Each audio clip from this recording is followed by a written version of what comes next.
Hello and welcome to the final lecture on week 3, our focus on personal identity over time. We've covered Locke's psychological continuity account of personal identity, and then we've seen Derek Parfit's more contemporary account, which introduces a few new concepts, right, and says that maybe psychological connectedness as opposed to continuity is what we really care about when we talk about the self. Um, so now we're going to move back in time again to a sort of contemporary of Locke, David Hume.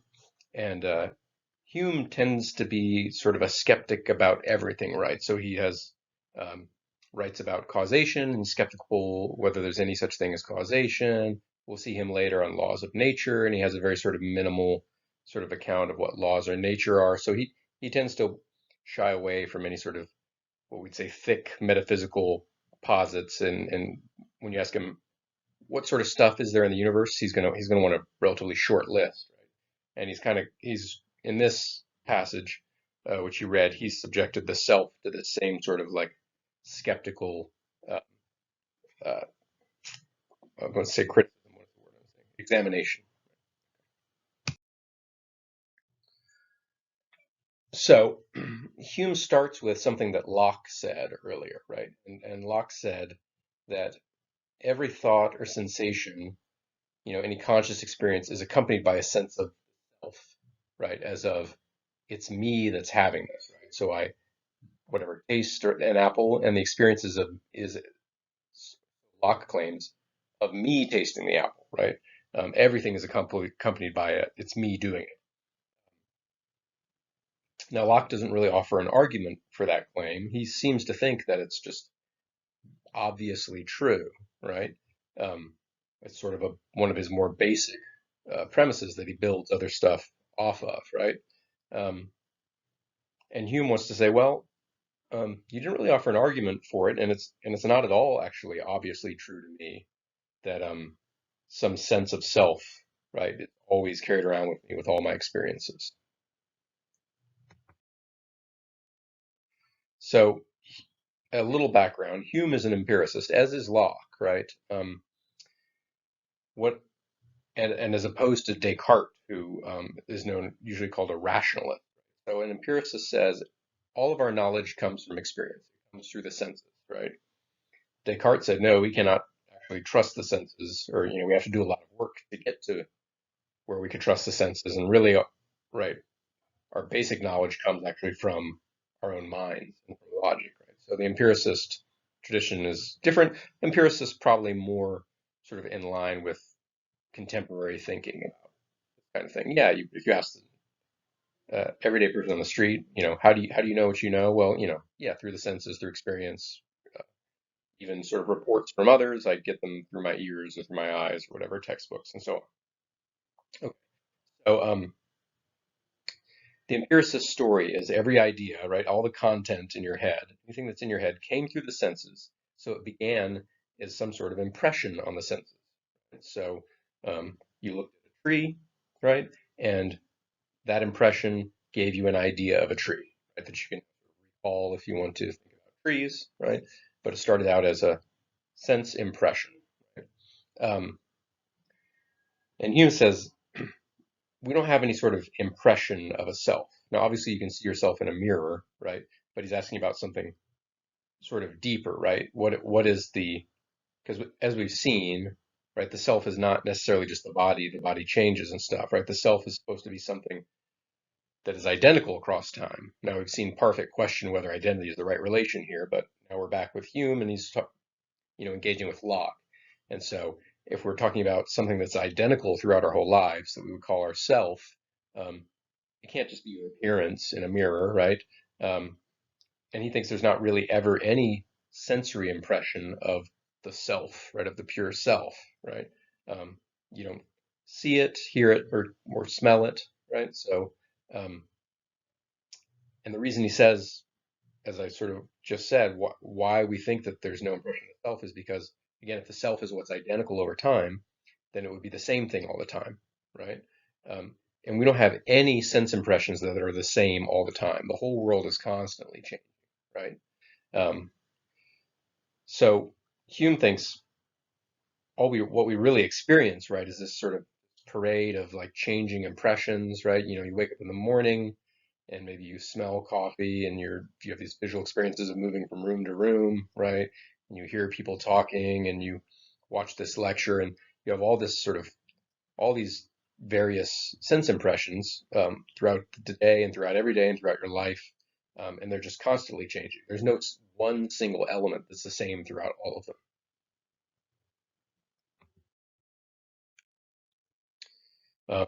In fact, if you just sort of sit here and try it, okay, let me see if I can catch an impression of myself, right?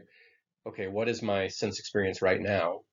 Um, I'm usually having some experience, right? But again, it's always going to be different. So I'm having an experience of a white wall. I'm smelling some glue that I was using earlier. I'm hearing a bird, right? So there's certainly a lot of things that are right impressed on me by the senses, but a self, some sort of pure self, is not really among them, right? Or it's certainly not one of the first things you'd rattle off when I said, "Ah, what are you experiencing right now?" Right? Well, first and foremost, the self. You don't say that. And he wants to say, yeah, that's exactly the case. All you perceive are sort of perceptions of the world. You're not perceiving something extra on top of that. That would be the self. Even when you're not perceiving anything, or if there are moments where maybe you're in a deep sleep and you're just no perception whatsoever, even then you're not perceiving a self, right? You're experiencing literally nothing, right? Um, that's kind of probably what death is for him, like the absence of all experience. He was also kind of an atheist, right? Um, so this is all what we call phenomenology, right? This is Hume introspecting on his own experience and saying, where's the self that Locke is talking about? I don't notice it anywhere, right? Um, Now you could do the same thing, right? Maybe you notice the self, right? That's possible. Just, Hume, right, with a sort of we say an N of one, right? There's like one subject in his little experiment, and it's him, and he's appearing in his own mind. Who's to say he's representative of the entire human race? Um, but he seems to think that, if when you introspect, you say, ah, there's the self, and it's the same every single time, all day long, my whole life. He says, wow, that's your very different sort of being. And, I guess I agree with Hume on this. I don't notice anything identical through all my different sense impressions that I would identify with a self necessarily. Right? So Hume says, if you insist on calling something the self, um, at most it would just have to be whatever the bundle of perceptions you get at any given time, right? So in this moment, there is a self. It's just my, white walnut impression, my glue smell impressions that I'm getting, right? My bird sounds, just that whole package, right? That's just me in this moment, right? It seems to change from moment to moment. So here's a little quote from Hume. He says, "The mind is a kind of theater where several perceptions successively make their appearance, pass, repass, glide away, and mingle in an infinite variety of postures and situations." Right? That's his description of the world, right? Constantly changing, morphing around, coming back, and so on.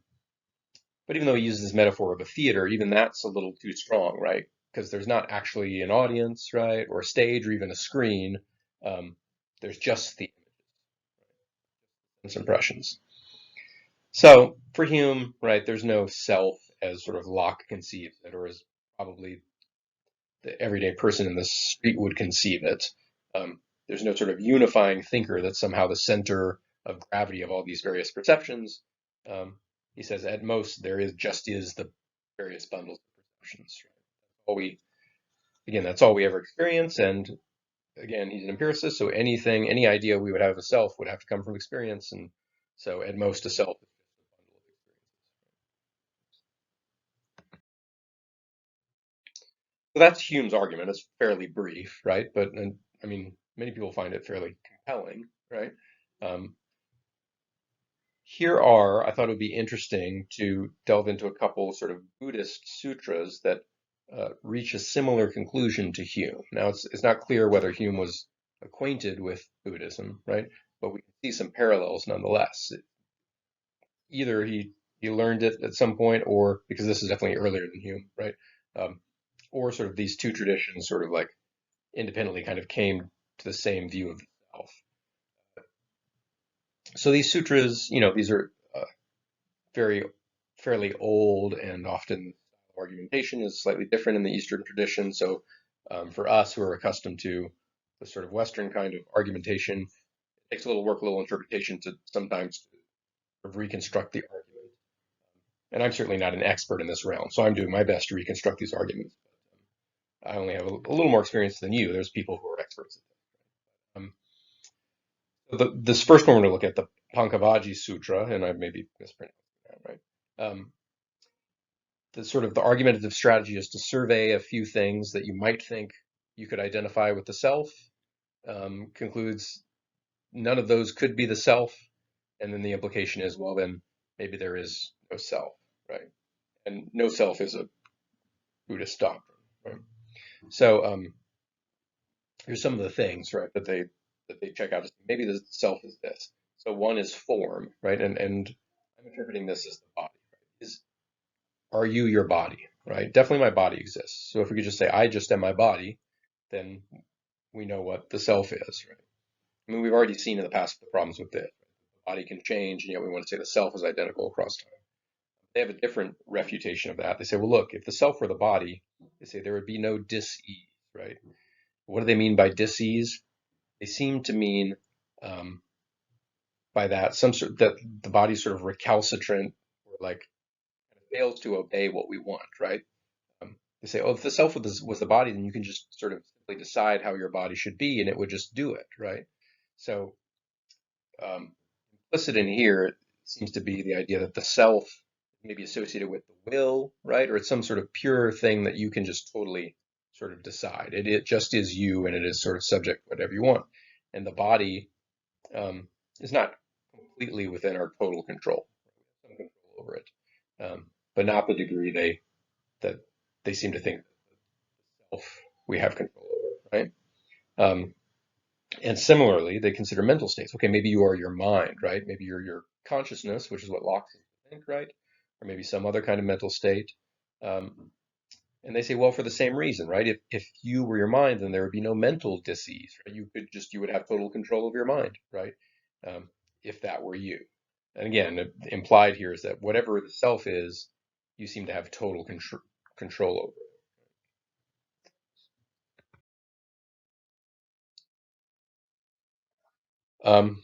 In the same sutra, we see, I think, what could be interpreted as a separate argument, right?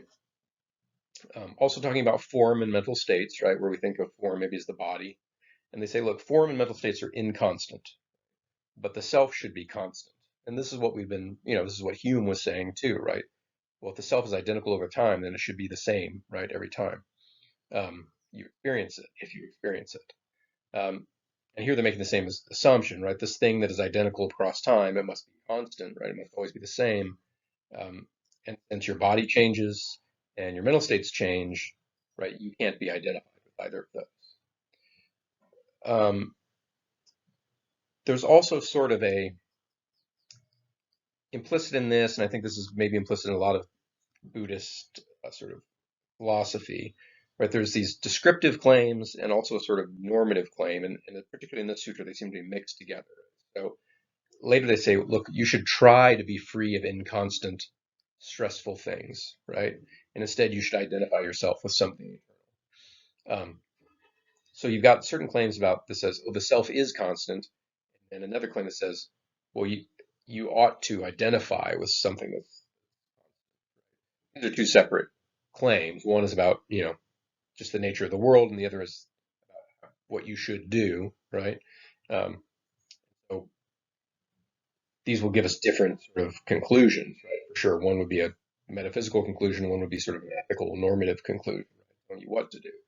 Um, so it's not clear in this argument which is which, right? You could maybe interpret it both ways. Um, so a couple of different, potential. I see sort of at least three different potential interpretations of what was going on in that last sutra, um, but all coming to the same conclusion that we shouldn't identify the self with any of these candidates so far, and sort of the implicit conclusion maybe there is no self, right? This next sutra, uh, which again I'll probably pronounce Sutra, uh, this is known as the Six Sextets, right? It's a slightly different argument, similar conclusion. It surveys, again, number of things, right, that we encounter in the world and asks, is this the self? Is this the self? Is this the self? Um, and here they structure it in six sets of six. Right? So the six types of things um, that we might think we could identify with the self are number one, what they call internal media. So these appear to be like the parts of the body which sort of correspond to the senses. So your eyes, am I my eyes? Am I my ears? Am I my nose? Tongue, body, intellect, right? What part of the body is the intellect? Maybe the brain? Not sure. Maybe it's a physical thing for them. Um, right? The second set of things are the external media. So these are sort of the objective things in the world that cause sensory experience. So form, sound, aroma, flavor, right? So I think interpreting sound here, I mean, I don't know what their science was at the time. You could sort of, by sound here, with external media, they mean like the literal, the vibrating air, right? Um, third, you might identify the self with consciousness that each of these elicit. So, right, the external media vibrates, right, and then it hits my internal media, my ear, and then I have a conscious experience of sound, right, of a song or something. That would be the third category of things that I might identify with the self. Fourth are the types of contact involved in each sensation. So that seems to be the causal, right, interaction. Fifth, the types of feelings that arise from each. Now that's interesting, right? In sort of contemporary philosophy, we would say, for example, if I'm hearing a sound, that the feeling and the sound, the conscious sound are the same. The Buddhists seem, in this sutra, seem to distinguish the conscious experience from the feeling, right? And six, the forms of craving that arise from each. So Buddhists are very concerned with craving, they're getting rid of desire. They think desire is a source of all unhappiness. Um, by the way, I'm talking about Buddhism. They're a single thing. There's so many different varieties of Buddhism, right? But at least from what I studied, it's sort of the more sort of the initial form, right, of Buddhism. Is what I'm sort of thinking of here. It's developed and branched out in many ways, right, since the days of the actual Buddha. Um, okay, so these are all things that you might associate with the self. And then I won't go through it's a little repetitive, maybe a little meditative, right? Um, but basically, for each of these six sets, they say, hey, well, each of these they can't be the self. Why? Because they sort of arise and they pass away, right? So I've got eyes. One day I will no longer have eyes, right? Or that I could lose my eyes. Um, Conscious experiences certainly come and go, and all the other things, right? Desires come and go, and so on. So, for example, for sensations, right? Yeah, I'm not a smell. I'm not my nose. I'm not the consciousness or my contact with the smell, right? Each of the six things. I'm not the feeling or the craving. Now, one of the things they said was intellect, right? I think Locke might say, you no, you are the intellect, right? Um, but Buddhists say, no, that comes and goes too. And they don't quite get into the details of how that comes and goes, right? Um, it could be an interesting paper to try to sort of flesh these arguments out, consider objections, and then respond to them. Um, Try to make them more plausible. Often, what historical philosophers, right, that are focused on um, figures from the past, often spend a lot of time sort of like taking an argument that seems like sort of got some gaps or missing some parts and try to fill it in and consider objections and try to make sense of like what Kant really meant, what Locke really meant, or what these right Buddhist authors really meant. That could be an interesting paper as well. A lot of open space here for you to sort of be creative and fill in. So, earlier I talked about, is this a descriptive claim that they're arguing for, or a normative one? Is this about what the self is, right, if the self exists, or is this about what we should strive to identify ourselves with? And this argument seems sort of more obviously descriptive, right? The world as it is, but it does end with a bit of a normative component too. And I think often, right, these sutras are meant not only as sort of philosophical arguments, but also as sort of like teaching, right, of how to live your life. Um, so at the end, right, they say, look, once we've learned that all these six sextets are temporary, we tend to become disenchanted with them, right? If you thought you were wanted to identify yourself with your consciousness, your intellect, once you realize that it's going to come and go, you become less interested in identifying with it, and eventually, right, the goal is sort of to detach yourself from all these worldly cravings. And one sort of, I think, and this goes beyond the reading, but just my understanding of Buddhism, you might think it's sort of a little nihilistic, right? That it like sort of like encourages you just to detach from the whole world, right? And just sort of sit under a Bodhi tree or something and not engage. But the end point typically for him is once you've freed yourself of sort of these negative or unhelpful cravings and attachments, then you can get back into engagement with the world and sort of be useful in the world. Okay, so that was relatively short, right? Again, some fairly quick arguments from Hume and a couple of Buddhist texts, uh, all again arguing for the claim that not clear that at all that there is some particular self that we can identify with, right? At most, there's just seems to be these fleeting sort of sensations, right? Why do we need a self? Why is it so important? And then sort of their answer to the puzzle of personal identity over time then might be that no, there is no personal identity over time because there's no self, so there's no problem to worry about, right? So they solving the problem, um, but there is a certain tension with common sense here, right? You know, we'd like to be able to convict someone for murder if they in fact committed murder, right? And if there's no self that is the same between the earlier and the later, then that seems to create problems there. So solve some problems, but also create some, right? And that's pretty common with philosophical arguments.